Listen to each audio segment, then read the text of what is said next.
Oh, yeah, now it is showtime, folks. Welcome in, Chase and Big Joe. 1025, 1063 The Game on this Thursday. And every Thursday, we are live at the Omni Nashville Hotel at Kitchen Notes.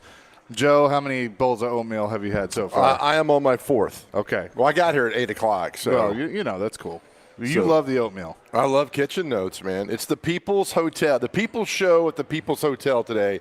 And congrats to our friends at the Omni, named the number 2 most desired, recommended, attended hotel in North America. Did you see that? I did. That's awesome. Heck That's yeah, fantastic news. And, you know, everybody here, obviously, we work with Todd Rodomel quite a bit. And, Todd.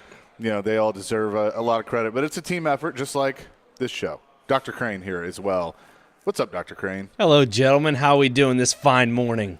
We're good. We're good. You know, things are we used to the cicadas yet? I mean, I know I don't think they're the worst that they're going to be, but, you know, I had a few fly around and hit me yesterday, and I sucker punched them and so my neighbor did sent them to their maker. My neighbor did a sound, a decibel thing, and they were at 90 decibels the other day. This is 24 hours a day, and I said, if I wanted that kind of screaming and yelling, I ought to get married again.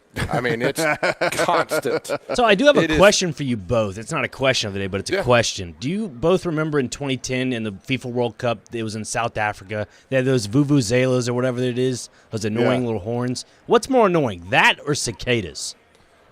Cicadas, because I can't kill you if you use a vuvuzela. I can step on cicadas. The fact that what's more annoying is the fact that you assumed we watched the World Cup. Well, I mean, you know. Yeah. I'm kidding. No, I actually do remember that. And that was like a big thing. Like everybody was complaining about the vuvuzelas or whatever. Like, yep. You know. And that continued on. And I kind of feel like that is really when we entered the phase of the world that we're in now where we have to complain about everything.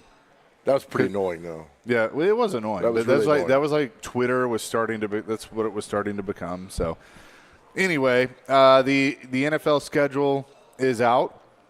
Titans only get one primetime game, and it's the same primetime game they had last year. We were at it. Right. Monday Night Football in Miami. And Jeffrey Simmons tweets out whatever, basically like, come on, man. Jeffrey, you were on that team last year. Y'all were awful. Yeah. Do you think you deserve a primetime? You don't. Well, no, he was mad about the early bye. The bye week being week 5. I thought he was mad about no primetime games. Maybe he was about that, but I know he was mad about the bye week. Well, I mean, you can't control that. But as far as like, do you think people outside of Nashville want to watch the Tennessee Titans? No. Reality check. They don't. Nope. We've been dealing with this for 25 years. It's okay now. Nobody cares about the Titans. The Titans are a bottom 8 team. They're a bottom 8 franchise. Nobody outside Nashville proper wants to see this football team. Earn it. So they'll open their season at Chicago against Caleb Williams, his first game. Love it. I talked to our buddy Ryan Porth last night because I was like, hey, that could be an easy game to go to. He said the get-in price last night on the secondary market that he was looking at just last night was over $300. Well, you're a media member, so I know, you're good to go. I know, but I mean, like, you know, just kind of looking at it from that standpoint, I was curious. Remember when the Bears fans came and drank our city dry? Yeah, because 2012. Well, because the Blackhawks and the Bears were here at the same time. Bears. So they got us for like a week. Yeah. So that was something else. Yeah. So I like that first game because Caleb Williams is going to be nervous. If I'm Denard Wilson, is that the DC, right? Yeah. I'm sending the farm after him in that game. Blitz his ass off. Every single play. So I like that first game. What they play the Bears. And later on, we're going to run down the schedule and what these other opposing cities, their most famous and notorious criminals. So we're actually going to do that. I got it right here. I wrote them down. We'll do that. At 9:15, we'll do that. Okay. Greg Wyshynski will also join us. The Jets will be the home opener, so Aaron Rodgers, if he can make it through one game this year, right, will come to Nashville at Nissan Stadium in week 2. Which I like that because who do the Jets play week 1? Niners. At? 49ers, so you got the travel. And so they're not back home till like Tuesday morning. Yeah. I mean, so they're losing 2 days of prep. Are they getting punished because it's like last year the NFL was like, oh, Aaron Rodgers with the Jets, we're going to feature them on everything, and then Rodgers gets hurt after 4 plays. So it's like, no. You got to spend your first 2 weeks on the road. Right. You got to go to San Francisco, then Nashville. Yeah. Then we'll finally let you go home. Did you see what the 49ers got again? They played 4 of their games are coming off teams that have a bye week. Oh, wow. So they've got a little. I think I saw the Texans had 3 straight primetime games. Could be. I don't. They got a ton of primetime games this What year. are you going to watch? I'd rather watch them than Sure. the Titans. Green Bay in week 3, and then that's here, and then in Miami in week 4, and then the bye week. And then first division game against Indy after the bye in Nashville. They got 2 – this is the tough part of the schedule, in my opinion. 2 back-to-back road games at Buffalo, at Detroit. Then they're back here for New England. They go to Los Angeles to take the Chargers in week 10. Vikings in Nashville in week 11. And then 2 straight road games again at Houston, which is the weekend after Thanksgiving, at Washington December 1st. Right. Back-to-back home games with Jacksonville and Cincinnati, because apparently Cincinnati's in the division now when it comes to the Titans. And then back-to-back division road games at Indy, at Jacksonville, and then close the season at home on a TBD date, either a Saturday or Sunday against Texans. Oh, goodness. Well, look, the crucial game is that whole schedule. What's the most crucial game? The first one? Attaboy. Yes. And they got the preseason schedule as well. San Francisco, who, Oh, here or there? Here.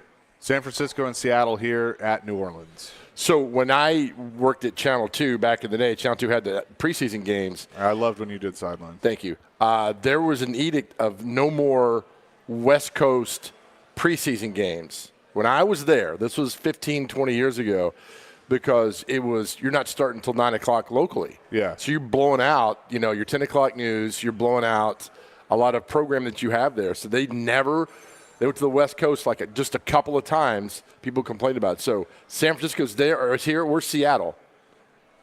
Seattle's here. Okay, good. Yeah. And then what's the third game?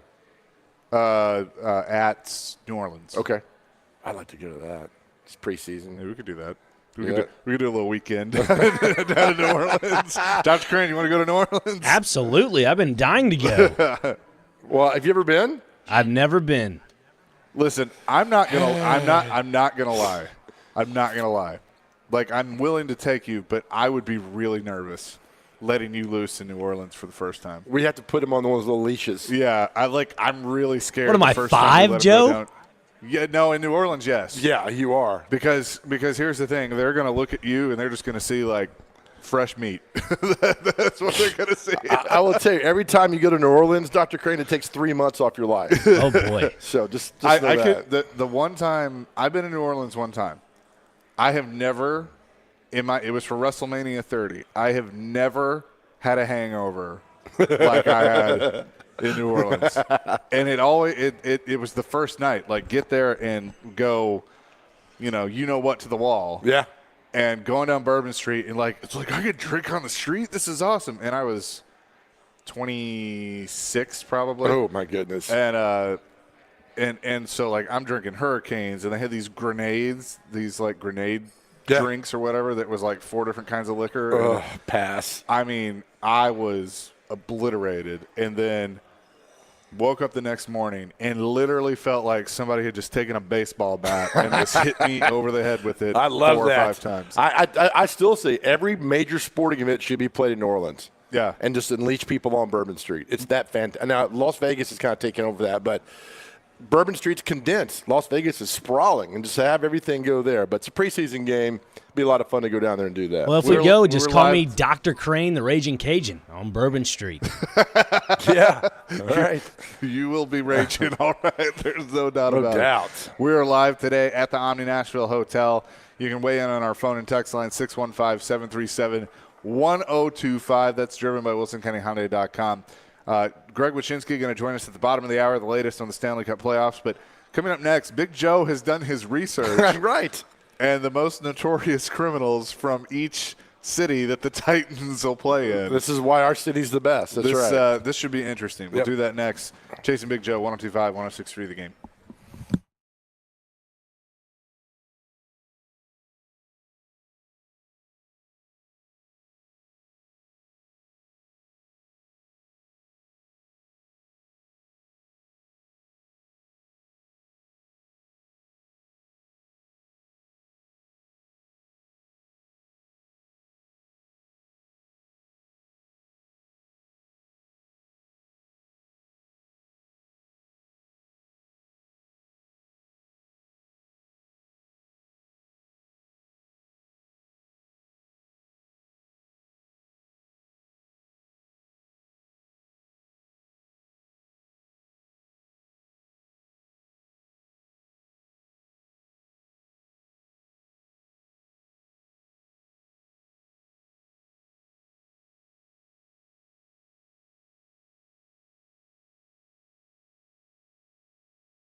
when they knew that it was much more than a hunt. That this group must somehow form Joe, a family.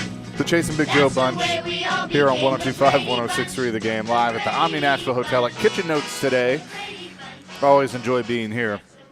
We'll get to Joe's research in a second. Yeah.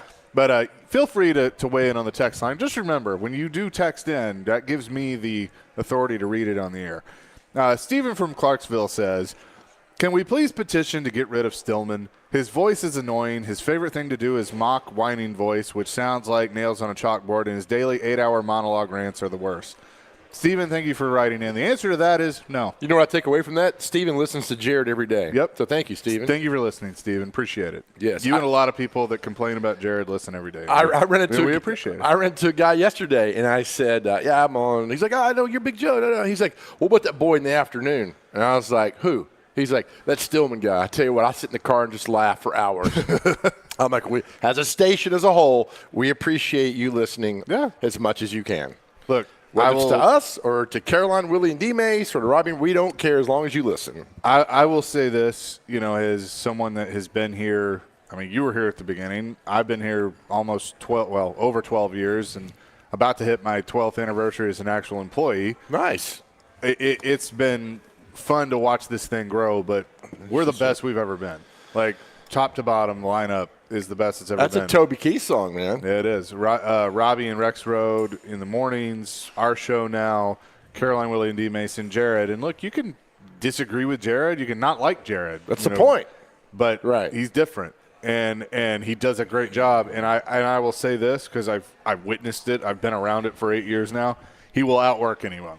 And anybody that ever says like, oh, he doesn't prep or he doesn't, I will very nicely tell you were full of it. Although I do love the fact that Rex Road toasted Jared about Charles Barkley being a center. That was an awful, awful, awful take. Anybody that watched Charles Barkley knows that he was not a center. Yeah.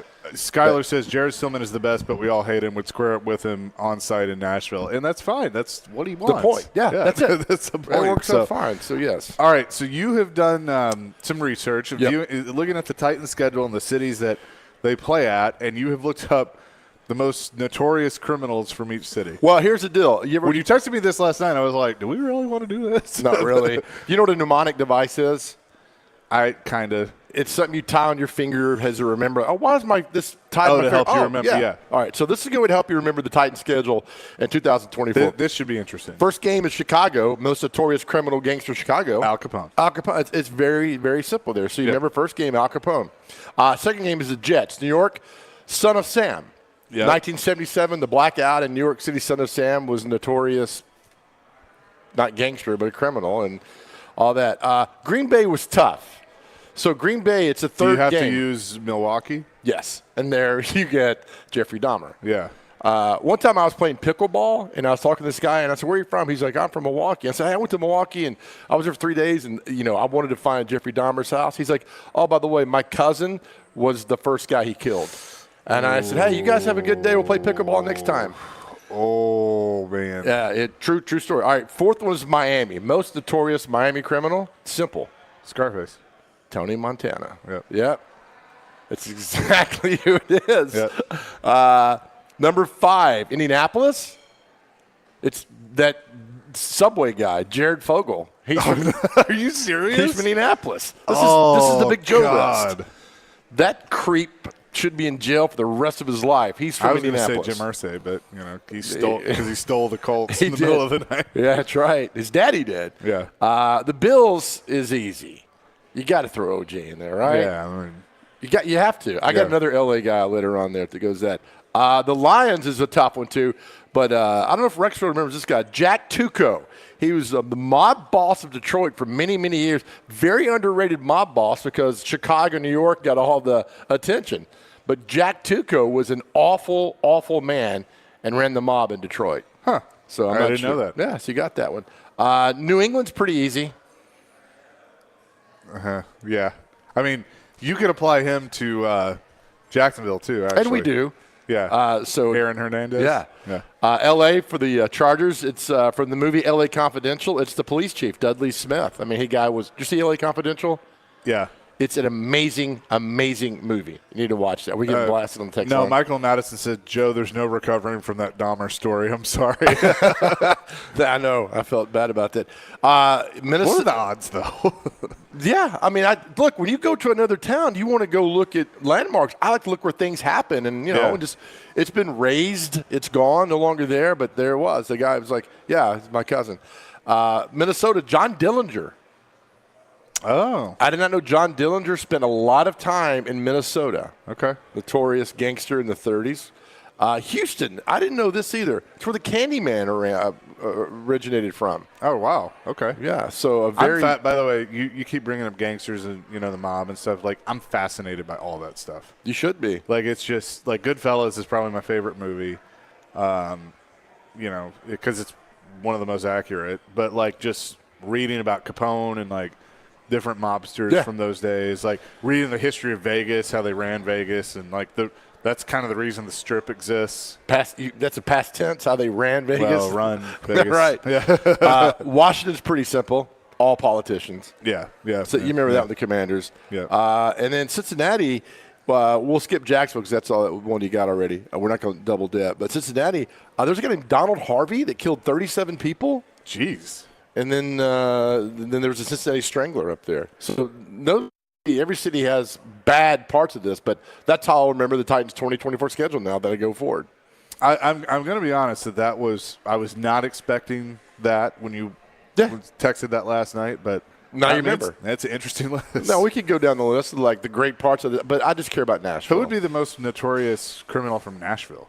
Oh my goodness, that's a great one. Marsh. Who?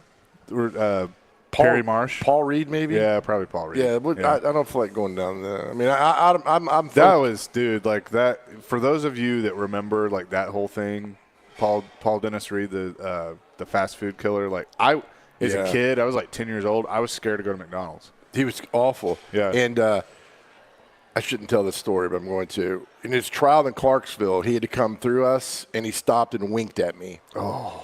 And all the TV crews were there, and everybody looked at me, and I was like, don't look at me for this. And then he ended up dying in prison, but that was awful. The late 90s here in town. Well, did they execute him? He died in prison. I don't know exactly how, but he died in prison. Right, yeah.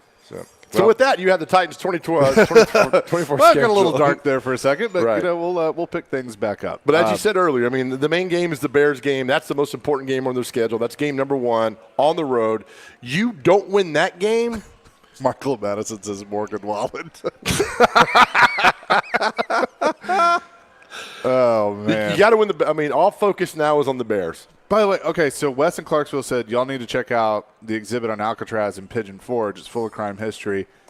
OJ's Bronco is there, or Al Callen's Bronco is there. No. In Pigeon Forge, Tennessee. No way. Yeah, I read this recently because I was like, I wonder what happened to the Bronco. And it's like, yeah, it's in Pigeon Forge. How the hell did they get that I don't Bronco know. there? I mean, I know they drove it there, I'm sure, but how did they get it? But, I'm going to call BS on that because I've been to 4 or 5 different Planet Hollywoods, and there's always the Terminator jacket. This is the jacket he wore in I'm like, well, I'm sure he wore multiple jackets. No, it's the jacket. I'm like, nah, I don't know about that. Well, supposedly in the gift shop of the Smithsonian is the original model for the USS Enterprise. I have seen that. Yeah. Yes. Yeah.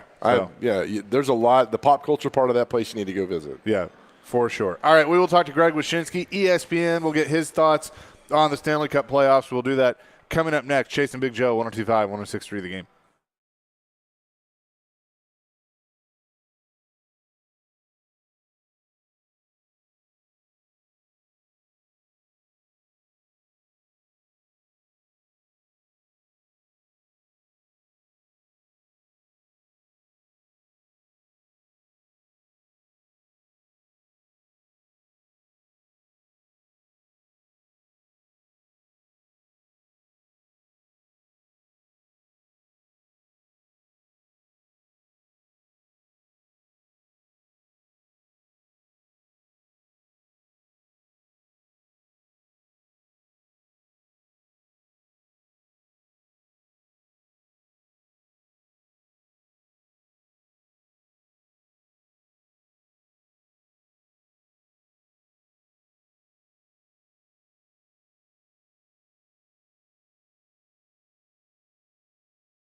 Chasing Big Joe, 102.5, 106.3 The Game.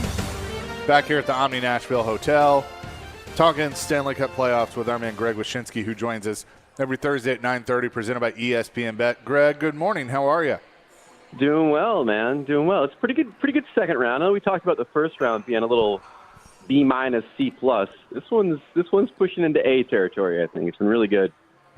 Yeah, I agree with you on that. I was watching Colorado and Dallas last night, and Dallas had an opportunity to close the series out, win it 4-1. Colorado said not so fast, and got it done on the road. Really nice outing for the Avs. Yeah, and I mean, also in the face of adversity, too. I mean, the Valeri Nichushkin thing with him, failing a drug test and having to, leave for 6 months and all that stuff. I mean, the guy had 9 goals, and the news, I think, hit them like a truck. You could see it in the post-game interviews after Game 4 and just how devastated they were that this whole thing fell apart like it did. So to pull together to win that game, pretty impressive. And now they get it back to Denver, which is a tough place to play. Yeah, for sure. And then you look at games tonight. You got the Rangers in Carolina. Now the Rangers can close it out with a win, but I feel like Carolina not going away. Rod the Bod's got his team fighting. He is. And by the way, I know there's a lot of conjecture about Brendan Moore and like his future and his contract and everything. Everything I've come to understand in covering this series is that it's basically done. There's a lot of consternation about maybe a few details that were blown out of proportion, but I think he's going to be back as Carolina's coach. He should be. Yeah, he should be, right. So, this is a really interesting series. I wrote about it this morning on ESPN, the idea that, the Rangers had this team down and beaten, and they shouldn't have been really worried after losing Game 4, but there's definitely reasons to be concerned after losing Game 5. Their power play, the Rangers, which has powered them all postseason, has gone goalless in their last 3 games. Freddie Anderson, I thought, played pretty well in Game 5. The Hurricanes seem to be getting better at 5-on-5, which was always their advantage in the series.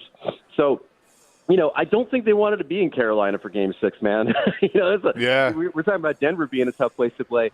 The Carolina Hurricanes have the best record in the playoffs at home since Brendan Moore became their coach. So this is going to be a really, really big moment for Carolina to try to push this thing to 7. But more importantly, for all this talk about this being the Rangers' year, like these are the spots you win in if you're going to win the Stanley Cup. So I'm really interested to see how the Rangers react to what is by far their biggest face of bout of adversity they've had this postseason. Yeah, that's what I was going to ask next. Peter Laviolette comes in and has a tremendous year and obviously has this team poised to potentially win it all. I mean, is the pressure – I'm not saying the job pressure, but is the pressure mounting to get over the hump and win this series, close it out, tonight? For sure, yeah.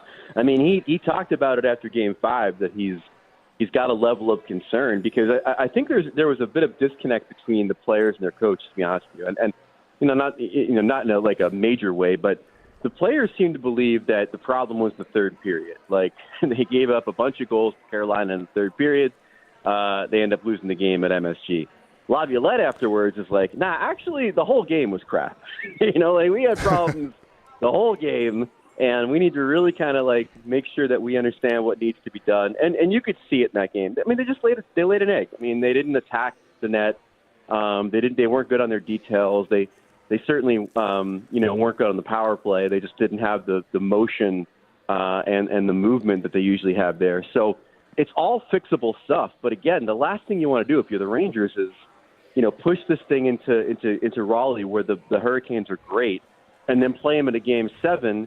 Where, it's a one-bounce thing with the way that the Hurricanes play in these games. I mean, the Hurricanes, again, lost, 4 straight overtime games in the conference final last year. Those are all one-bounce games. And so, I don't know. If I were the Rangers, I'd be pretty upset with myself right now for putting myself in this situation. Although it's been, 18 years since he won the Cup in Carolina, it's probably a little satisfying if Peter Laviolette and his team could close out the Carolina tonight at Carolina. I don't know what's satisfying to him, honestly.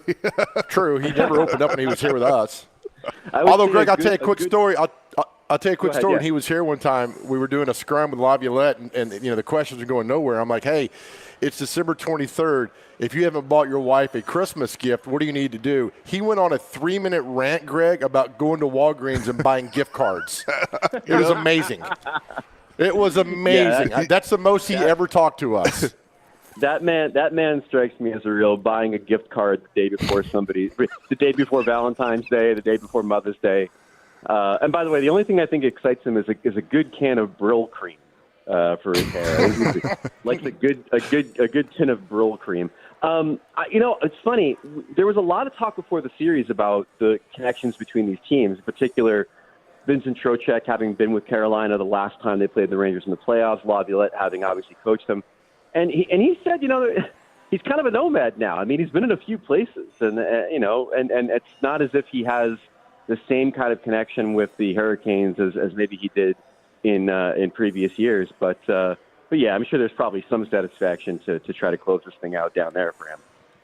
We'd always laugh too, Greg, because he looks just like the guy in the board game Operation. You remember you'd pull the parts out of the guy? He looks just like the Operation guy. So we'd always laugh about that. Of course, we never told him because we were scared to death. Chase and I like to play this game when it comes to what the league office would love to have. What's the ideal Stanley Cup final that the NHL would love to have, Greg? And the opposite of that, what's the one they're kind of like, I'm not so sure about that? Well, I should preface this by saying I work for a rights holder, and anything I say is my own opinion. Let's go the best one. Yeah. I'm sure my bosses have some opinions too. I think obviously like Boston or the Rangers coming out of the East is the optimum thing. With the Rangers, it'd be interesting. Boston pops a huge amount of interest no matter what year it is, but they've been to the final a few times. Rangers have been to the final once since winning in '94. You've got the whole anniversary of the '94 Cup you can rely on, and living in New York, like I could tell you that there's a lot of juice around this particular Rangers team just because of the personalities on it and stuff like that. And then out of the West, of the teams that are still alive, it's funny. I think probably the biggest market is Colorado still, and they've got some star power and everything else. But for my money, you want McDavid in the final. Like McDavid versus the Rangers to me is like the most interesting matchup on the table because you have McDavid and Draisaitl, two generational talents trying to win the Cup for the first time, versus a Rangers team that's trying to win it for the first time in 30 years. You've got, New York, you've got MSG, you've got Canada with this whole thing. I think that's the most interesting final that I could book if I had the book, as they say in the wrestling business. It'll be fun to see McDavid versus Matthews in 2047 whenever Toronto can figure out how to get there. Matthews might be playing in Utah by that point. I don't know, be a little closer to home. But no, listen, that Vancouver-Edmonton series, we didn't really talk about it too much, but that's the best series of the playoffs. We're only 4 games into it, and the amount, every game has got so much excitement. The crowds are so hot. Off the ice, the battle between the media and the social media. You got the McDavid thing with the suspension. You got the goalie change. It is one of those operatic playoff series that sometimes can only happen between two Canadian teams. But it is. I'm putting pots of coffee on at night, boys. That's one I'm staying up to watch because it is a dynamite playoff series. Well, and I'll say this too, Greg. And I know that maybe Vancouver has a goalie situation. Have to obviously monitor that, but watching them against the Predators and seeing the chances that the Predators had to win those games and Vancouver still found a way, whether it was lucky or not, that makes a team dangerous because it just adds to their confidence. And so when they knocked off the Preds, I'm like, if they can get through Edmonton, this team can make some noise. And they certainly are already doing that with the series tied at 2. They are, and I think the impressive thing for them, besides obviously handling the goalie situation that they were dealt, their supporting cast I think has outplayed Edmonton's, and I didn't think that was quite necessarily the case in the Nashville series, where I think it was a bit top heavy with guys like Besser really kind of carrying the torch. But for me, it's really all about whether the Oilers can do two things. One, play the type of defense they played in Game 4. They made the goalie change from Stuart Skinner to Calvin Pickard, and to me, it's not about anything that the goalies were doing. It's about what the team in front of them was doing, and they got their attention because they played their best defensive game analytically of the playoffs in that game. And then two is just like, how far can Connor and Leon carry this team? The biggest problem I have with the Oilers right now, as far as like having picked them to win the Cup, is I don't think it's sustainable to play McDavid and Draisaitl like 30 minutes a night. And when you're in the second round of the playoffs, which is kind of where this team had been, their ice time dropped a bit in Game 4, thankfully. But I just got a feeling like even if they get through the series, I mean, at some point the tank's on E for those guys having to carry this team as much as they have. No doubt. Greg, always enjoy the chats, and we will talk next week. Talk to you soon. Awesome. Greg Wyshynski, ESPN, presented by ESPN Bet, joins us every Thursday at 9:30. We are live today at the Omni Nashville Hotel at Kitchen Notes, chasing Big Joe, 102.5, 106.3 The Game.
Chasing Big Joe 1025, 1063 The Game. I feel like we need a laugh track. We're broadcasting at the Omni Nashville Hotel, but Dr. Crane is back at the Busy Bee Plumbing, Heating, and Air Conditioning Game Nashville Studios. Home of the $99 yearly Beehive membership where the buzz is always about great service. I'm getting some we did the criminal list for Titans opposing opponents, and you asked about Nashville and about, I'm not going down this dark road, but there was a guy named Tony Alamo. Do you remember hearing about him? He would hand out all the pamphlets downtown. So there's a lot of people waiting on the text line like, don't forget about this guy. He was the worst, but he's from Arkansas, but he lived here for a while, and that's going back old school with Tony Alamo. I was thinking about this, and I'm trying to come up with the best way to explain it. So you may remember this being in news.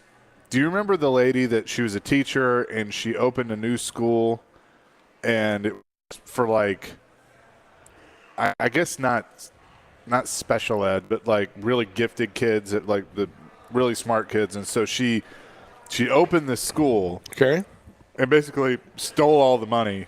And it was like a giant embezzlement scheme. Stole all the money from the tuition, and they caught her getting off a plane in like the Dominican or something like that. No, I don't remember this. She was my first grade teacher and left to go start this school, and then ended up embezzling all this money and going to prison. So do you feel bad because that she didn't consider you gifted, that she didn't take you with her? No, I mean, I guess not. No, because I was only in her class for 2 months, and then I went back to kindergarten.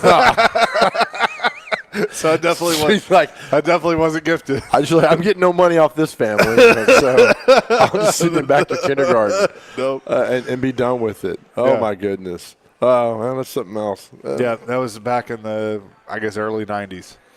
Yeah, when that happened. You're still here. I'm proud of you for doing that. I went and found the Jeffrey Simmons thing about being upset. It's about the main thing is about primetime games. Okay. So every team – is this still the way it is? Is guaranteed one primetime game? That's how it used to be. I don't think so. Like the Thursday night rule is gone because the Titans don't. It used to be you played one Thursday night game. That rule is gone because the Titans don't have one. I knew it used to be you were guaranteed one primetime game. No, because Carolina has none. Not now, but a couple years ago it used to be that way. Yeah, maybe. And then you could only do 6 primetime games to max out. Yeah, that still may be the case. But see, the Cowboys usually have as many as they can. Well, absolutely they do. They and I don't know if that applies to flex or not. Oh, I don't know. I think, but if I own the rights and I want to put Mahomes on every night, every time they play at night, I'm doing it. Yeah, maybe. And don't tell me this. Vrabel was yelping one time about they switches from noon to 3 and did it. Look, it's still on Sunday. You still got to play. It's not if your work isn't done by Sunday morning, then you're done. You're going to lose the game. Here's my thing for Jeffrey Simmons. Be mad. That's fine. Be mad. Yeah. Use that. Don't worry about putting that on Twitter. Use that on the field. And I feel like he will. He's that kind of guy. Good. Carry that chip on your shoulder. Be pissed off. Right. Show them that, like, okay, everybody wants to sleep on us and say we're not very good and all that stuff. Because right now that's what we're all saying. Mm-hmm. We don't think you're going to be very good. Go prove us wrong. Yeah, and I go back, we had Fisher on last week. We were talking about the 10-0 season in 2008. There still wasn't a lot. The most love that team got in 2008 was when Brett Favre came in here and beat them with the Jets. People are, look what happened. Look, they're no football team in Tennessee. And they were 10-0. That was a good football team. That was a really good team. I look at that team. The 2000 team is still the best one the Titans have ever had. By far. That they got beat by Baltimore in the first round. 08 might be second. It was pretty good. And you can laugh at me, but the 19 team, the run they went on. Yeah. When they got rid of the awful Marcus Mariota quarterback experiment. Yeah. And put Tannehill in, they were good. They rolled through all that. So that was a fantastic job by them to do that. So special guest here in a second. We're going to be joined by our good friend Todd Rotermel. We'll get him at the Omni Nashville Hotel because they just got a big honor. If you put that on, Todd, we're going to get you, buddy. You're not going to escape not hanging out with us today. Todd, good morning, pal. You doing okay? Gentlemen, good morning. How are you? We're doing well. Todd Rotermel. Hello, Todd. Greg Poe can never get your title correctly. What's your exact title here? Area Director of Sales and Marketing. Area Director of Sales and Marketing. You guys just received a huge honor on Tuesday, and what was that? Tell us about it.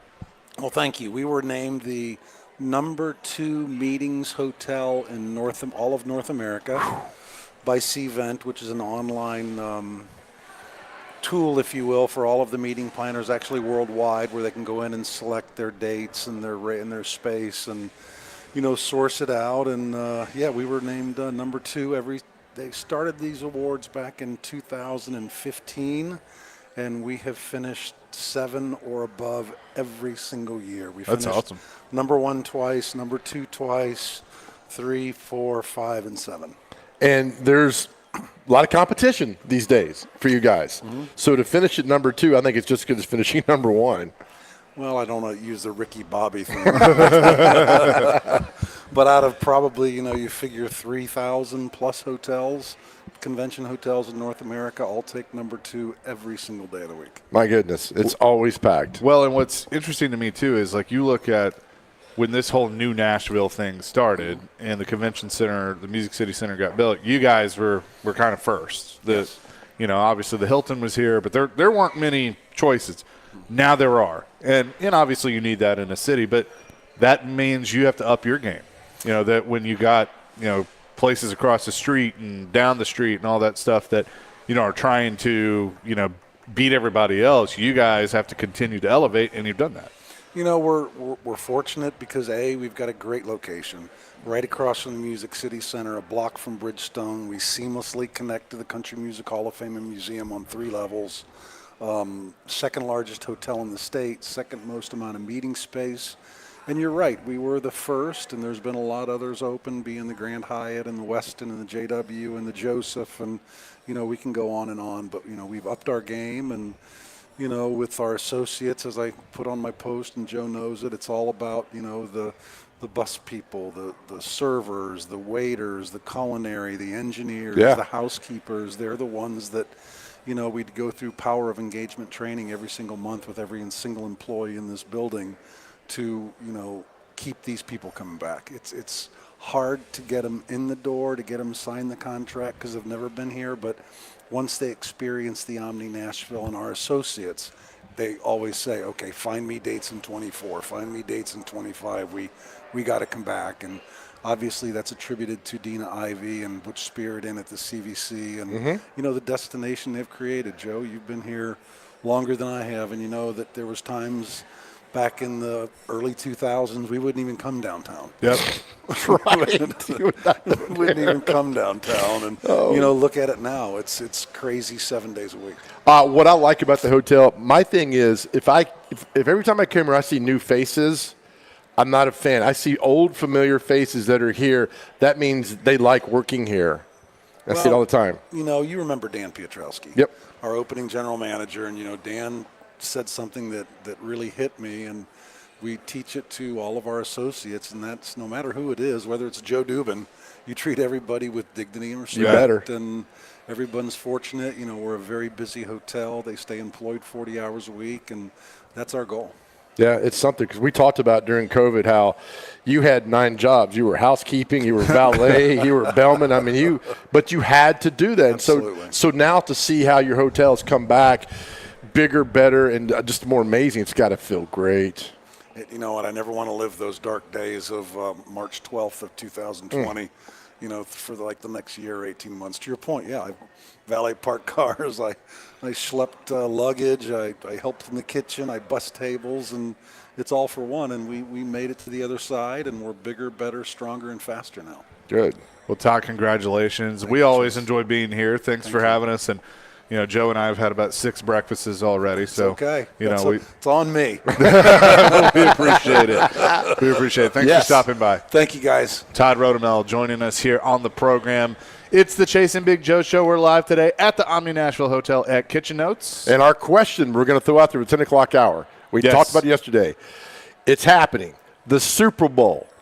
Will you do a pay-per-view on the Super Bowl if it comes to that? And our answers were not what I thought they would be. Okay. We will discuss this coming up next and much more. Chase and Big Joe, 102.5, 106.3 The Game.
Yeah, hour number 2, Chasing Big Joe, 102.5, 106.3 The Game on this Thursday. We're live at the Omni Nashville Hotel at Kitchen Notes, hanging out this morning as we do every Thursday. And where we are at Kitchen Notes, we have windows out, look at the street. People wave at us. Joe waves at them. And it's always a good time, for sure. Yes. Did you bring your we'll get to our binoculars question in today, Joe? just a second. I did. I'd have him. Yeah, he always has them. Make sure. Don't worry. We will get to our question in just a second, but the Giants, the New York Football Giants, have unveiled a new 100th season commemorative uniform called Century Red that's going to be worn twice this year. And I'm going to be honest with you, they're god-awful. I am not a fan. What makes them awful? Well, they got the stupid Michigan-type stripe thing on the helmet. Oh, so that's stupid now? For them, it's Michigan's. Let Michigan use it. Michigan stole that from another team. Okay, fine. But let the team they stole it from use it then. Delaware. But I'm not a fan of it. The blue helmet with like a red stripe, and then the jerseys are predominantly red with blue across the chest and the number. So Okay. here, I'm going to turn the camera. Everybody can see you twice, but that's what they look like. They're awful. Yeah, I'm not a fan. Look And like the old Henry beige- Bulldogs. Beige Phil King League back in the day. I'm not a fan of all that. I get it. They're not trying to make me happy. I Yeah. understand all that stuff, but sometimes, more is less. I mean, I wish they'd just they try too hard with these uniform designs now. Like, Yeah. I hope that the Titans are close to doing it again. I love the Oilers ones. Do the Oilers throwbacks. Supposedly they're bringing back the Columbia blue top, for the Titans Right. this year. So they'll have all different kind of uniform combinations and things like that. I mean, if they're going to keep doing the Oilers thing, then Right. go ahead and do the white one. I stood behind Amy Adams Strunk at training camp one time, and they were talking about jerseys and like the red. She likes the red jerseys, and somebody said, "Well, how come we didn't never have it?" And she said, "My father hated red jerseys Yeah. and would never ever." So it's because it's kind of an ode and a testament to him that we don't have Sure. red jerseys. He didn't want them, didn't like them. I was like, "Man, it's your Well, football team." wasn't there a rumor when Wisenhunt came in that red was his power color and he wanted to change him to red? And I've tried to forget about Ken Wisenhunt Yeah, I know. as the football coach of the Tennessee Titans because I'm not sure there was a worse human being that coached a football team than him. Do we figure out where he is now? we have not, but I think we got some breaking news. Okay. Out of here, Dr. Crane, let's go to you. You are our Nashville SC expert. What has happened? Yes, Nashville SC has fired head coach Gary Smith, according to Ben Wright. Smith has led Nashville SC for 7 seasons, the entire time as a professional club, qualifying for postseason in every season. Smith will leave Nashville as the all-time record with 100 wins, 77 draws, and 62 losses. Wow, that's pretty big news. Ben Wright reporting that. Of course, covers Nashville SC. And looks like Steve Guppy also out. Guppy's been with Gary for a long time. So player development coach, Rumba, can you say his last name? Dr. Crane, I cannot. It's Mutali, whatever. Yeah, along will those take lines. over as interim head coach. So Roomba. Yeah. So that's coming after a win? Yeah, I'm kind of a loss at words a little bit, but at the same time, I told you and Jared this a little bit ago, about 2 weeks ago. Just there was something ruffling in the feathers, and I just felt something was unsettled. Seeing this, I'm surprised and unsurprised. After a win, like you're saying, I don't understand it, but at the same time, yeah, they need results, and they are not in a playoff spot right now. They're still near the bottom of the tables in the Eastern Conference. Definitely going to need some sort of jolt to their rest of the season. They need some extra help in the midfield. Defensively, they need some help. They've had the injury bug all season. Hopefully they can get some guys back, but tactically they need to switch some things up, I believe. Yeah, well, just interesting for sure. I mean, I thought that they might go longer. Nashville SC put this out 5 minutes ago that Nashville SC announced today the departure of head coach Gary Smith and assistant assistant coach Steve Guppy from the club. So, excuse me, I'm an idiot when it comes to soccer. He was 177 and 62. What the hell is a 77 for? The draws? The draws, yes. yeah, What is that? So when you have Like- two teams that have the same score that's at the end how of all the their game, games end. There's ties, yeah. basically. Okay, so we had 77 ties? Yes. Yeah, I mean, God, what a boring sport. I know y'all love it, and y'all love it, and that's fine, and everything. I hope they're wildly successful, but I'm not sitting through 8 hours and it's 0-0, man. Good for you guys. I mean that. Yeah. So 77 draws. Yep. I even asked Gary Smith, I'd say 2 weeks ago, I think after the Montreal game or before the Montreal game, one of the two. I said, do you double down on this team that can get into a playoff spot or their championship caliber? And he doubled down on it. He said, yeah, like this team can get to a championship caliber winning way along with getting to a playoff spot. So with the departure of that, it baffles me. I'm kind of at a loss of words a little bit. But, you could see it coming if it wasn't in the middle of the season, but at the end of the season. yeah. I always thought he sounded like Gary Smith, and I'm sorry he lost his job. I mean, I hate all that, but he sounded just like a villain from a James Bond movie. Every time I talk to him, I'm trying to make the He best did a little of bit. the Yeah, situation. he did a little bit. But Dr. yeah. Crane, you should have held his feet to the feet. You should have gone over there and just torched him. You should have been the Paul Koharski of Nashville SC. Well, I did get called out last year in a press conference at the end of the season. It was What? I did what? respond. I asked if he kind of if the message got lost in the locker room and have players kind of lost his message in the locker room, and he asked me straight up in the conversation, do you think that I've lost Who the are locker you? room? Well, that too. But I was like, yeah, I want to know if the ultimate message in the locker room is not being put out on the field. And so he answered it. He said, I don't think that they've lost respect for me, but yeah, the message on the field is not being translated. So that was end of last year. Yeah, that was near the end of last year for sure. And it carried over. Look at you. I'm proud of you. Hey, next time they try to bully you over there, I'm Chase and I are coming with you. Yeah, we will. We'll be your muscle. That'd be fun. We could have dinner no. together in the press box. That'd be fun. We got to move George Plaster out of the way because all this soccer knowledge. Get him out of the way. Get out of that press box. He's there from time to time. Is he really? I've talked to him a handful of times. We talked baseball before the game and then, watch the game. Nice. He's like, what's your name again, Dr. Crane? What'd you go to medical school? Did you go to Vanderbilt? Did Willie give you my dry cleaning before you came here? Well done. Well, okay, so there you go. Breaking news this morning is Gary Smith out as the head coach of Nashville SC, and Steve Guppy out as well. So After a win, right? yeah. I feel like you see that. Like, there's times when, a coach is on the hot seat and they win. It's like, all right, let's just do it. What's it when the owner gives you the stamp of approval? Oh, that's the kiss of death. yeah, you're done. You might as When well Amy quit. Adams Strunk did that with Vrabel, I'm like, he's gone. If I may give a little more context to all this, last night before the game when they were doing intros to, I guess they did like a 90s night Full House intro, at the end they started, naming off the roster and the lineup, and they said Gary Smith's name, and boy, there was a loud roar of boos. I mean, it was Really? loud. Why? It was deafening. Well, Did he not lead this team to the playoffs? I mean, they were an expansion team, and haven't they been successful? I don't follow them that much. Yeah, but you know how this goes. It's like Vrabel. I mean, Vrabel and Gary Smith are right there together. That they were beloved by their fan base, a year or so ago. Yeah. That's how quickly things can change. And then all of a sudden now it's like Mike Vrabel destroyed the Tennessee Titans.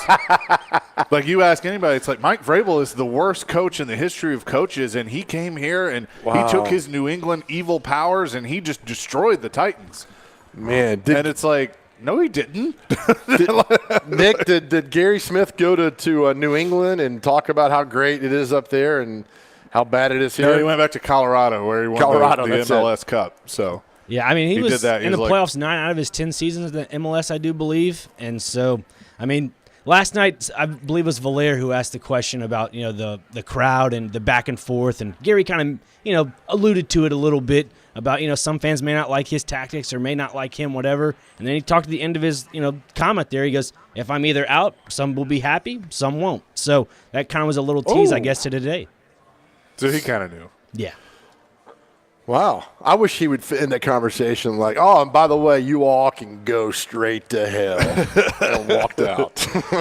I will say this, and obviously, Nick, you're more involved with it than I am, but I definitely pay attention. I don't know if this is the first move or the last move. It's the first move. I don't know if it's the last move that they're going to make. I'm with you on that, So, Chase. I think there's going to be a lot of shakeup in the front office, in my opinion. Yeah, I think Okay. I think they could make some other changes. But I mean, look, this is what happens, and you see this in any sport.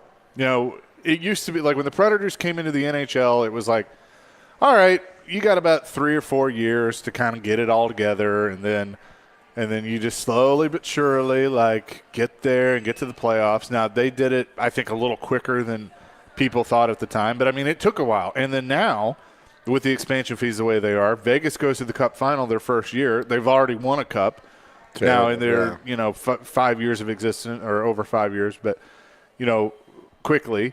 Seattle's already made the playoffs. I mean, there's so much money involved. Nashville SC's made the playoffs every year since they've been a franchise. So because of that, the expectations rise. Good and point. if you're not doing that every year, it's not good enough. And like I compare it to the Titans as well, of like you were the number 1 seed. You had an opportunity. You had a very clear path to the Super Bowl, and your quarterback threw 3 interceptions in a game. And it's like, who eventually gets blamed for that? It's not the players. No, you're right. It's the head coach. And you had a 4-game lead in the division at Thanksgiving, and you blew that away and didn't make the playoffs. Yeah. Missed the playoffs 2 years in a row, and then it's all of a sudden everybody's like, all right, coach is out. Yeah, it is. But there is something going back to the Predators about building that together with the fan base. When they made the playoffs in 04 versus Detroit, I know they lost in the series to them, but they did win a couple games, and the town went crazy over that. So it's great growing with the franchise and the highs and a lot of lows at first. But when you hit that high, as the Preds did in 04, it was fantastic. It's like, oh, we got a hockey team. Yeah. People realize that now. Hopefully Nashville SC can keep building Yeah, that. I hope they can too. I want them to be widely successful. Leave my racetrack alone, but I want them to be widely successful. Raymond in Franklin says Vrabel was a decent coach, but a huge Richard, and people put up with that while they were winning. Once the winning stopped, he's just a big Richard, and nobody likes a Richard. LOL. I would say that's a pretty accurate statement. Finally, Raymond sent something in that was good. Thank you, Raymond.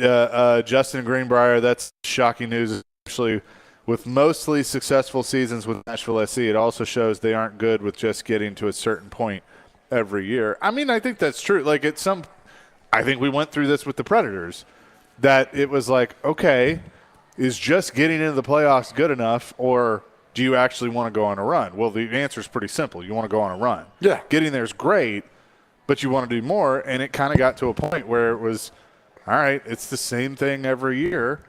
And, yes, you can, I guess, make an argument that that's what happened this year, and they lost in the first round, but you can see what the plan is moving forward. There's a lot of young talent in the pipeline that isn't here yet. And I think they took it for granted getting to the playoffs, and last year not making the playoffs, kind of like, this sucks. It's humble pie. Yeah. No, but I think everybody took it for granted. It wasn't just them. It was the fan base and everything. So, Wes in Clarksville, this is what Nashville SC gets for messing with the Fairground Speedway. Yeah, that away, Wes. Appreciate it. All right, that was some breaking news. We'll get to our question of the day coming up next. Chase and Big Joe, 102.5, 106.3 The Game.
Chasing Big Joe, 102.5, 106.3, The Game, a TV-themed Thursday. You know, I am curious of, have you ever played the Frasier theme?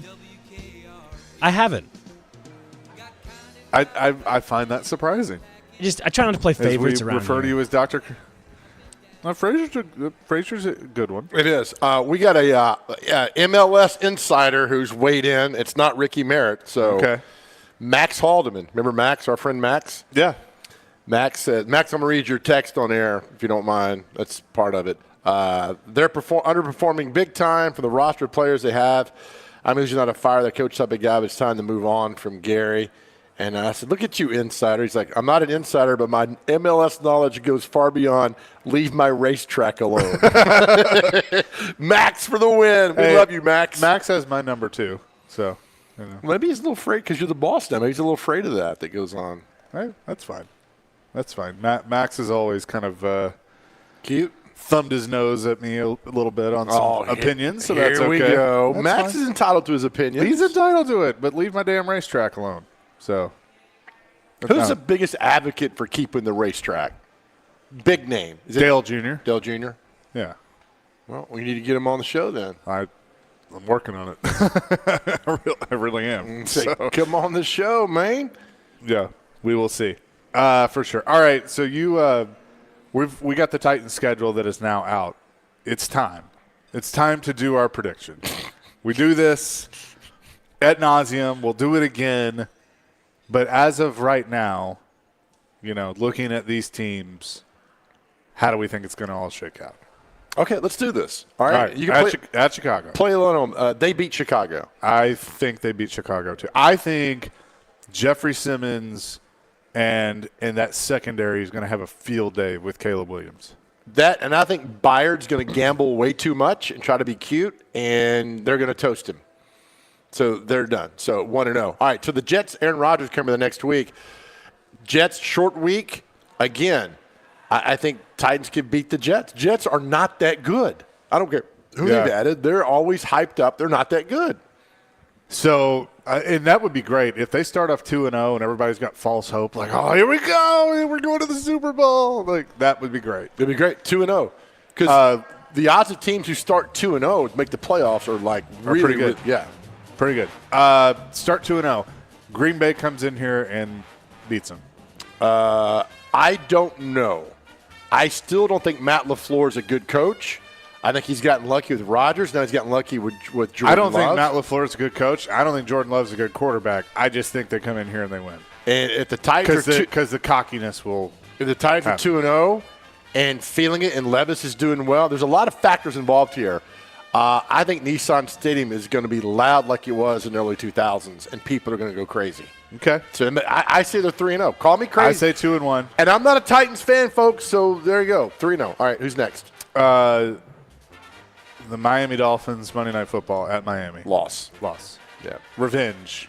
Yeah, I just think it's a tough Monday night game down there.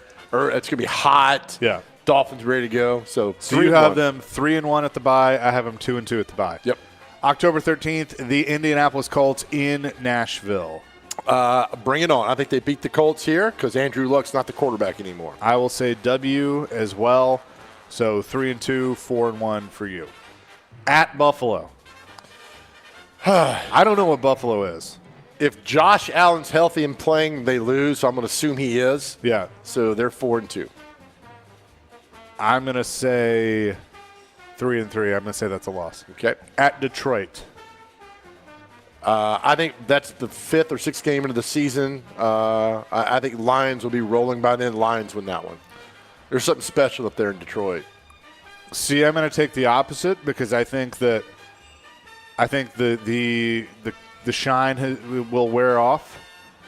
I think the Titans go in there and get a win. Okay. Steal a win. So 4-3 for me. So you would be what? 4-3 as well. 4-3. All right. Let's see. The New England Patriots coming to town November 3rd. Not a good franchise. Not a good quarterback situation right now. They've really tumbled badly after Brady's left. Titans win this game. Agreed. 5-3. Yep. Head to L.A. to take on the Chargers November 10th. Historically, the Titans play like doo-doo against the Chargers at the Chargers, whether they're in San Diego or L.A. Titans do not play well on the West Coast. Great. I think that continues, and they lose. I'm with you. 5-4. Now, if this had been the Rams, they would win, but because they play the Rams well. So I got them at 5-4. Yep. The Minnesota Vikings in Nashville. I think that's a win. I think it's a win, and I also think because at that point the quarterback situation would be really muddled. I don't think that McCarthy would be playing. I think Justin Jefferson would be running his mouth about how not great things are up there, how things aren't so great up there. I think Titans win 6-4. All right. So we're 6-4. We're on the same page right now. 2 games on the road at the Texans, November 24th. Loss. And I think Texans are going to – that Jersey thing is still talked about. It's a division game. It's down there before Thanksgiving. I think Houston wins that. All right. So what do we have, Matt, now? 6-5. 6-5. At the Washington Commanders. Terrible team. Hopefully by then Levis and everybody are still healthy and rolling, and the offense kicking butt and the defense come together. I think the Titans win that game. They always have that one that they should win, and they find a way to screw it up, and I think it's going to be that one. Okay. Loss. I'm at 7-5. What are you? I'm at 6-6. Okay. Jacksonville at home. That's a tough one. game. Yep, because how the Jags are playing at this point and the Titan momentum. I'm going to give the Titans a win because it's at home, and again, a lot depends on how well Will Levis is playing. So I'm going to give him that 8-5. All right. I got him as a win as well, 7-6, just because I think coming off a I'm going to say they're going to lose the week before. I think they rebound and get the win there. Bengals at home, December 15th, because they're in the division now, apparently. Right. So I remember, go back to last year. I know I shouldn't compare last year. When Burrow was 60%, they were terrible. Yeah. The Bengals were terrible rolling in here. I think by this point now, the Bengals playing such a tough division, AFC North, that they might be battered and bruised by the time they get here. The Titans can say, look, we're rolling, we're feeling good. I'm going to give the Titans a victory here. God, I hate giving them all these wins. Conventional wisdom would tell me that Burrow's going to come in here and whip that ass. I think Burrow's going to come in here and whip that ass. I think the Bengals win that game. So you're at 7-7. Yep. I'm at 9-5. Yep. At Indy, December 22nd. Give me the Colts. For some reason, the Titans don't really play that well up there, and so I know they've won a few times, but at this point, I'm going to take the Colts. I will also take the Colts on the road. So that makes me 7-8. You're 9-6. 9-6. At Jacksonville. Loss. Got to win a big road game. I think they do. For some reason, obviously Derek's gone, but they've always played well at Jacksonville. I think they go down there and win that game. So that is 8-8. 9-7 here. And then finally closing the season at home against the Houston Texans. I think Houston has the division wrapped up by then. Even though, look, it could be a down year. Who knows how this division is going to go. Maybe this game is for the division. Yep. You don't know. I do think the Titans win, so I have them at 9-8. All right, I got them winning, finishing 10-7. I think that last game here at home, like you said, 2 factors involved. Texans could have the division wrapped up and be like, hey, we're going to rest people, or they're 5-11 going to that last game thinking, all right, we're going to just look forward to the 25 season. I think Titans win. So I got them at 10-7. I know nobody cares about the picks. I don't even care about my picks. Yeah, I don't either, and we'll change. This will change. Yeah, but I think if you sit right now, if I give you to 10-7, you're like, okay, I think I can make the playoffs at 10-7. I'd take 9-8. Right. I mean, if this is a 9 or 10 win football team, then I don't think anybody should be upset about that. No, and also there's no Chiefs on here. There's no Ravens on here. There's no 49ers on here. There's no Cowboys on here. There's none of the elite teams that you think will make the Super Bowl are on this roster. Hold on now. Cowboys elite? Come on now. Tell you, man, they got there's something working down there, Chase. Yeah. Okay. But I'm telling you, their defense, right? Cowboys got a good defense, right? Sure. Yeah. CeeDee Lamb's pretty damn good. I know, but can Dak win the big one? That's the question. I don't know, man. If he could, they would have already given him a contract. I want to hear Max Haldeman's thoughts about that. Well, he should call in 615-737-1025. Kenny the Mailman, we'll get to him next. Yes. Here on the Chasing Big Joe Show live at the Omni Nashville Hotel, 102.5, 106.3 The Game.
Hey baby, I hear the Oh, yeah, birds baby. calling, toss salads and Dr. Crane with his scrambled theme eggs. song, The American Dream Dusted the Roads, alongside And Big maybe Joe I Dubin. seem a bit confused. 102.5, 106.3 The Game. There you go, Dr. Crane. That was good.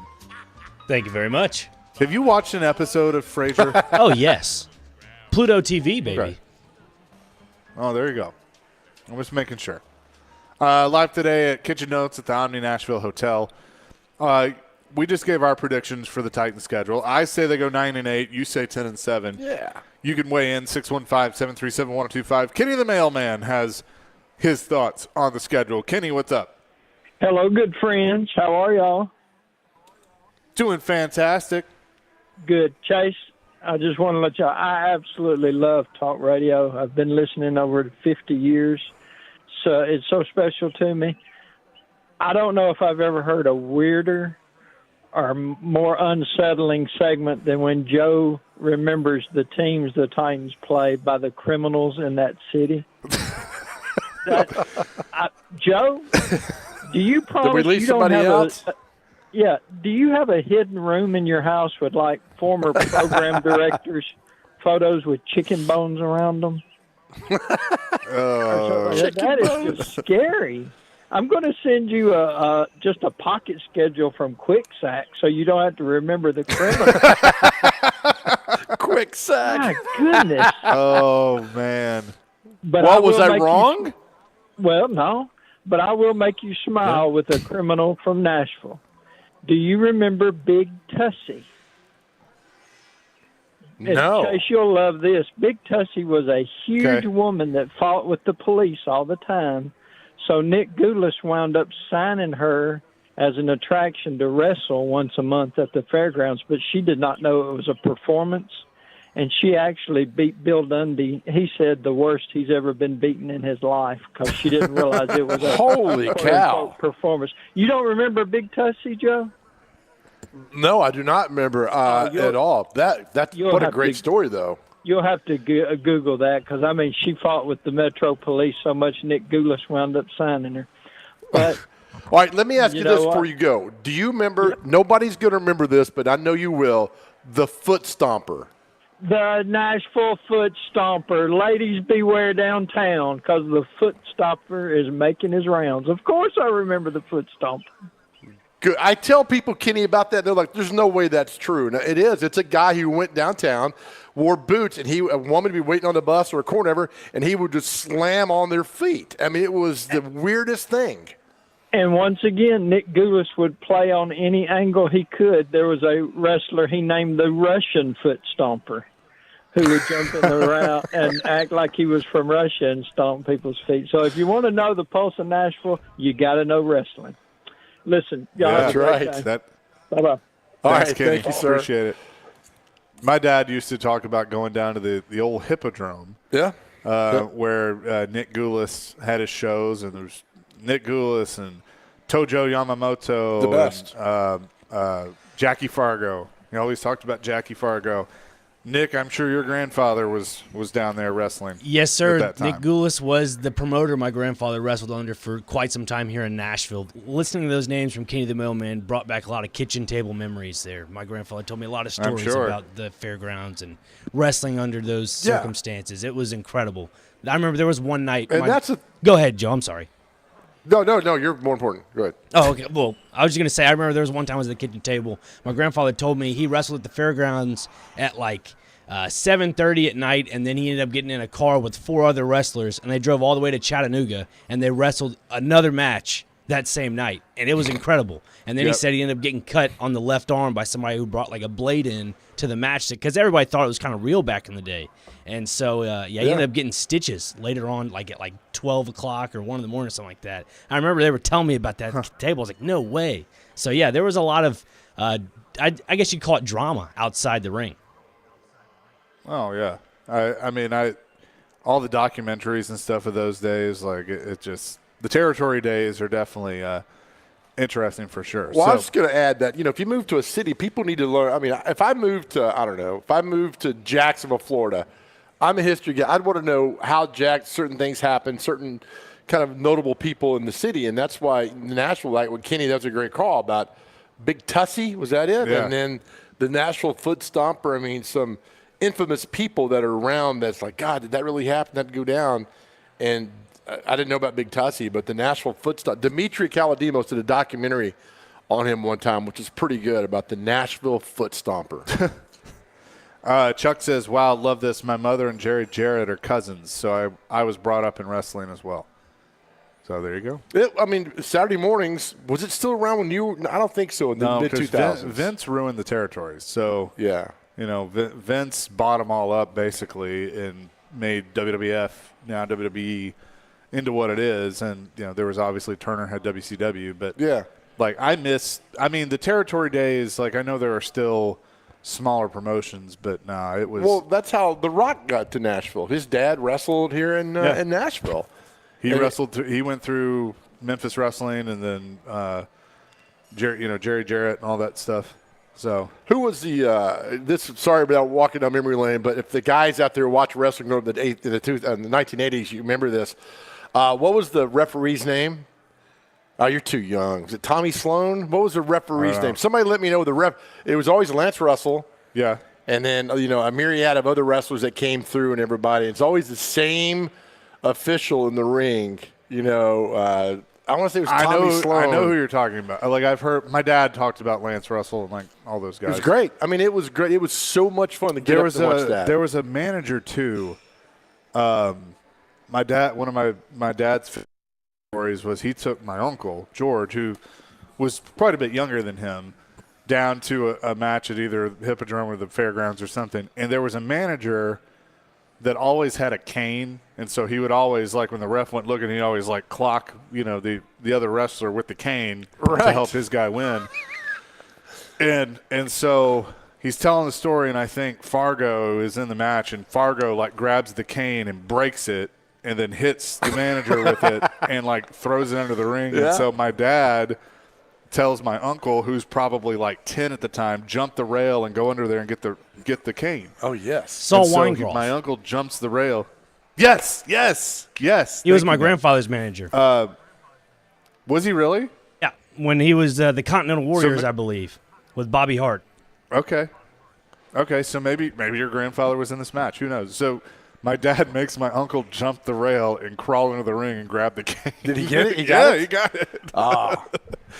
Paul Neighbors, I think it was Tommy Sloan or something on that. Danny Davis, maybe. It was Danny Davis. It was the ref. Yeah. Okay. Because if you go look at my office, I have a picture of the Hart Foundation, Bret Hart and Jim Neidhart, and Dangerous Danny Davis, I think or something like that. I think it's him. He's in that picture. Somebody wants to know, Dr. Crane, who your grandfather was. Lorenzo Parente.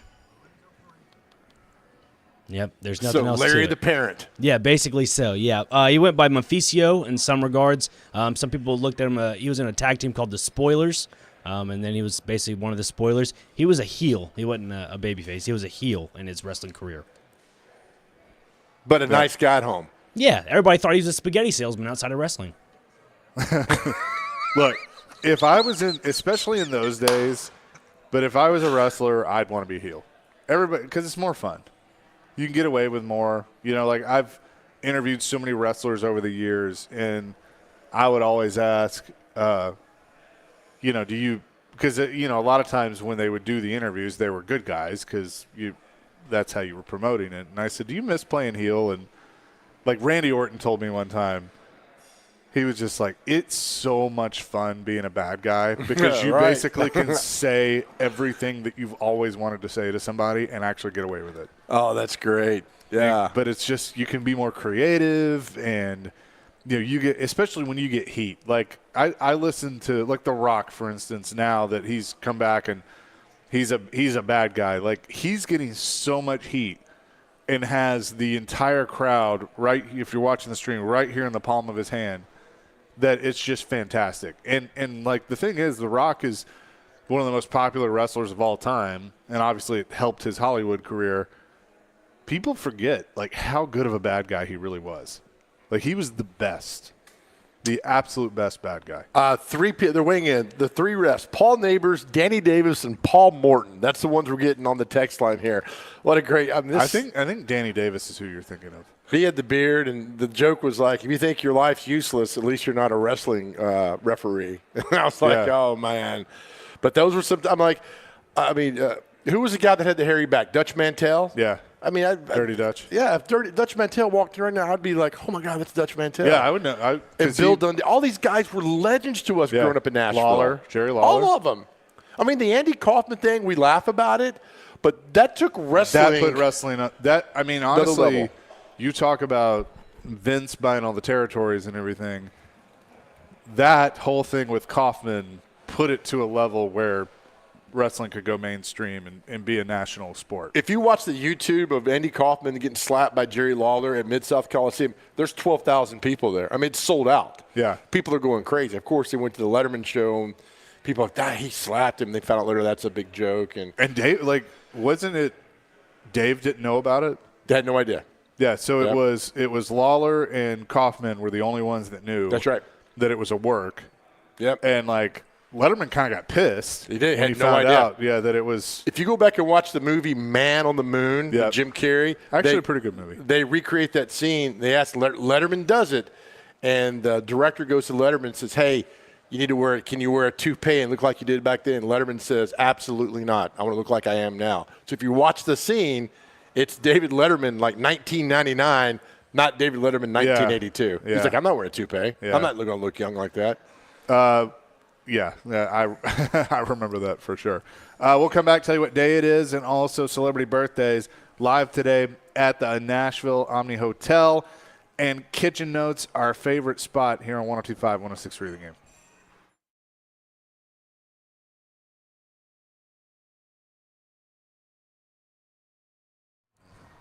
Every shot, every goal, ESPN Bet has you covered for the biggest moments on the road to the championship.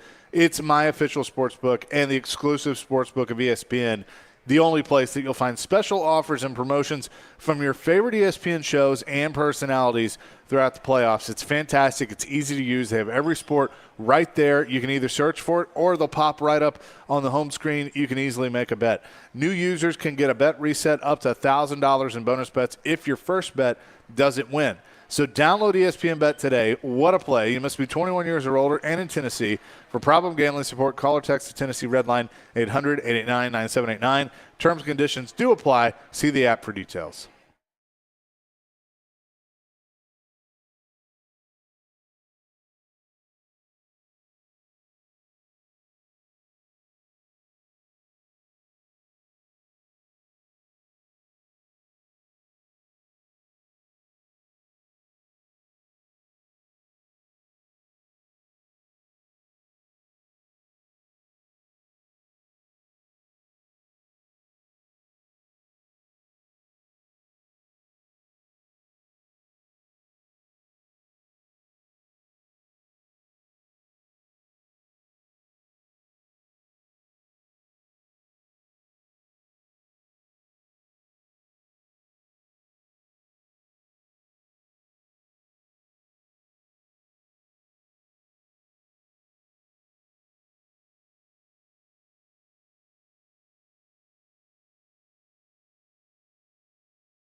Yeah. Chase and Big Joe, 102.5, 106.3 The Game on this Thursday, live at the Omni Nashville Hotel. Kitchen Notes today, a little Hawaii Five-0, the original Hawaii Five-0. Eric wants to weigh in real quick on our wrestling conversation in Nashville. Eric, what's up? Hey, guys, you still haven't named the referee, and I know who it was. The referee you're thinking about was Jerry Calhoun. That's it. Jerry Calhoun. That's it. See? Thank you. Yeah. Thank you. Thank you. Yeah, and a few other things, Awesome. guys. Yeah, I'm backing up what Kenny Milson said. What he said about Big Tussy and all that stuff, it was correct. That did happen. And some other wrestlers, guys, I remember the days, the Moondogs. I also remember, of course, Tojo Yamamoto, Bearcat Brown, Lynn Rossi and his son Joey Rossi and all Nick Gould's, all those days. But another thing, guys, do you remember this? Do you remember a wrestling bear named Ginger the wrestling bear? No. I've heard about this, yeah. Yeah. So that's just calling in to just throw out some things. But the referee you were thinking about, it was Jerry Calhoun. So, guys, just thought I'd Thank throw you. that out there. That's it. Thank you, Guys, thank good you, talk thank to you. guys. Y'all take care.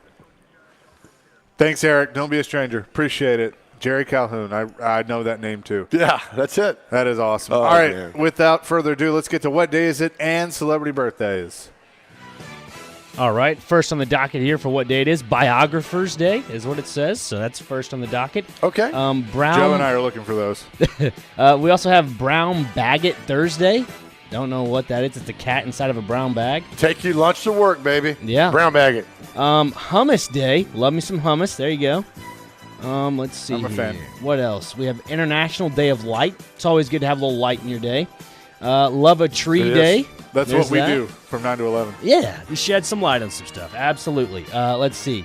We also have National Barbecue Day. Not great meat out day, but it is National Barbecue Day.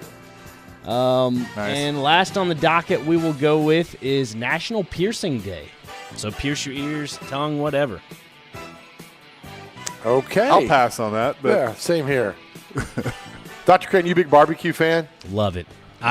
Listen, if I were to have a last day on earth, it would be a tailgate for college football and barbecue. Okay. Good Lord. Sorry, that's what comes to the brain. no, not you. No, that was not directed at you. My last day on earth will be sitting here at Kitchen Notes looking out onto 4th Avenue. All right, time for celebrity birthdays. Got a good one, 2 years. Our first birthday is the great actor Danny Trejo. He's been in 1,000. He was in Heat. He's great in the movie Heat. 61. 73. He's 80. Is he really? Yes. Holy moly. Pierce Brosnan. Remington Steele, James Bond. Pierce Brosnan. 77. 63. 71. Who else we got here? Deborah Winger from Officer to Gentleman. How old is Deborah Winger? Also Urban Cowboy. Yeah. 72. 81. 69. Nice. Janet Jackson. 58. 63. 58 dead on. Chase up 2-0. Rolling here. David Boreanaz, the actor, was in Bones and like Vampire Slayer. Oh, yeah. He's probably like 48. 46. 55. Tori Spelling from 90210. Tori Spelling.